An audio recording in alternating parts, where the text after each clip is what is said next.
Estamos aqui para dar parabéns ao Dia dos Pais, né, e falar um pouco dessa grande função paterna, né.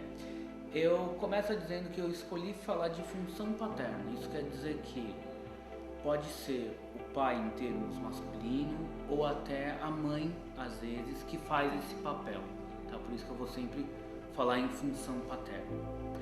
Antes disso, vamos falar do desenvolvimento, né, desenvolvimento psíquico, como que ele é.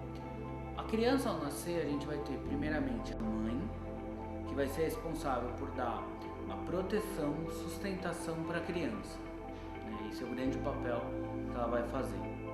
Depois disso, nesse momento, o pai, qual que pode ser a grande função dele? Em ajudar a mãe. Talvez com a criança ele não vai ter tanta função assim, mas ajudar a mãe vai ser a grande função dele, e acho que aí ele já exerce a paternidade, né? Com certeza. Depois, com o desenvolvimento, aí sim o pai vai entrar mais no dia a dia da criança, né? Isso mais ou menos a gente fala ali, né, por volta dos 4, 5 anos, né? Qual que é a grande importância do pai, né? E o papel do pai, né? É justamente mostrar para a criança que ela pode explorar o mundo, ela consegue, né? O pai ele tem que fazer quase que essa função de incentivar a criança a, né? Então esse que é o grande papel dele. Para a criança, como que ela vai ver esse pai? Ela vai ver esse pai, e o pai tem que exercer essa função, né, de admiração. Como que é alguém que sobressai no mundo, alguém que pode estar no mundo, ocupar um lugar no mundo, enfrentar os obstáculos do mundo. Acho que isso vai ser a grande função do pai. Tanto para menino como para menina, né? Nos meninos, o que acontece geralmente? O menino ele vai ter uma identificação muito maior pela figura masculina, né? E a menina também tem que ter essa admiração, e aí sim, né, de uma maneira infantil ainda, e vou falar bem assim, não com um caráter sexual, mas a menina ela tem que saber que alguém de um outro sexo pode me olhar. Eu posso ter qualidades, características que chamem a teórica. Volto a repetir, não é por um aspecto de ordem erótica, sensual, não. Isso ainda não está em questão aqui, tá?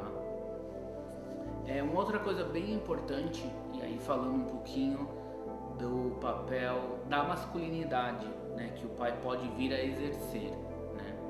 Hoje em dia esse papel ele sofre muitas diferenças, né? Porque o menino hoje que vai ter o pai ali como admirador, né, ele vai perceber que pode estar falando de um pai que ajude em casa, né, colabore com alguns afazeres que por muito tempo não eram muito que função dele, né? Isso vai colaborar muito para esse desenvolvimento da masculinidade dele, né? Dele perceber que ele pode sim, vou falar aqui um exemplo, né? Ele pode sim lavar uma louça e ser um homem. Isso não vai descaracterizar isso, né? Isso é um fator super importante hoje em dia, né? Ao mesmo tempo também, né, na admiração que a criança tem que ter, é importante a gente tomar um seguinte cuidado. Ele precisa ter essa admiração, mas ele também precisa reconhecer que ele pode, ele consegue. Porque qual que é a consequência? Se ele tiver muita admiração do pai, ele pode querer ser uma cópia do pai.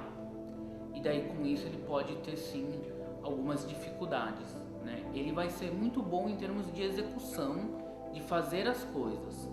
Mas se a gente entrar num aspecto de compreensão, de sensibilidade, de tato, ele pode ter algumas dificuldades, de relacionamento também, né? Então esse é o grande cuidado que a gente precisa ter, para não ficar uma cópia do pai, ele não se perder, né? Não achar que ele não pode nada, ele tem que ser igual ao pai. Isso pode sim trazer até inclusive em uma outra idade, né? Uma idade bem mais avançada, pode dar uns momentos de até sentimento de depressão, porque ele pode se perguntar o que eu consegui, o que é meu, o que é meu e o que é do meu pai. Dependendo quando você faz essa separação, pode ter aí um certo vazio, e aí sim a gente vai falar de